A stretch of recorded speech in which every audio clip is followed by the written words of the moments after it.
பெண்கள் பாதுகாப்பு நிலை பார்த்தீங்கன்னா, இந்த 5 ஆண்டு காலத்துல வந்து திமுக அரசு தான் ஆட்சி நடந்துகிட்டு இருக்கு. ஆனா ரொம்ப படு மோசம்.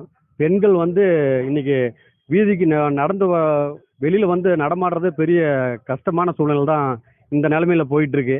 திமுக வெற்றி பெறாது. என்ன காரணம் கேட்டீங்கன்னா, அவர்கள் வந்து ஆட்சி அதிகாரத்தை பயன்படுத்தி ராசிபுரம் நகரத்தை விற்று தின்று விட்டார்கள்.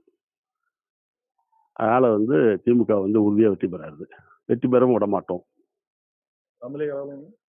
தமிழக அளவில் திமுக வெற்றி பெறதுக்கு வாய்ப்பு இருக்கிறது. இடத்துல எடப்பாடியார் வெற்றி பெற்றா ஒரு மாற்றம் வரும்னு நாங்க நம்புறோம், எதிர்பார்க்கிறோம். எதனால? ஏன்னா விலைவாசி உயர்வு, கரண்ட் பில்லு, கேஸ் கொடுக்கலன்னு சொல்லல, எல்லாத்துக்குமே இதுக்கே போயிருது. அப்புறம் நாங்க என்ன பண்றோம்? இதுல எதுவுமே இன்கமிங் பண்ண முடியும், அவ்வளவுதான். வருகின்ற தேர்தல் சட்டமன்ற தேர்தல் அஇஅதிமுக வெற்றி பெறும். நம்ம எடப்பாடியார் கடந்த ஆட்சியில் வந்து சிறப்பான வந்து மாதம் வண்டிக்கு 25,000 பணம், தாலிக்கு தங்கம், இப்போ நல்ல நல்ல ஸ்கீம்லாம் கொடுத்துட்டாரு. இப்போ எல்லாமே இந்த ஸ்டாலின் அரசு வந்து நிறுத்திட்டாங்க. இப்போ ஒவ்வொரு இதுக்கு மாதம் 10,000 ரூபா தொகை தட்டு சொல்லியிருக்காரு. அப்படி இதெல்லாம் மக்கள் நல்ல வரவேற்பு பெற்றுள்ளது. கண்டிப்பாக வருகின்ற 2026 சட்டமன்றத்தில் எடப்பாடியார் மீண்டும் முதலமைச்சர் ஆவார். இப்போ வந்து கிட்டத்தட்ட 2-3 வருஷமாவே விலை உயர்வு கடுமையாக உயர்ந்திருக்குது.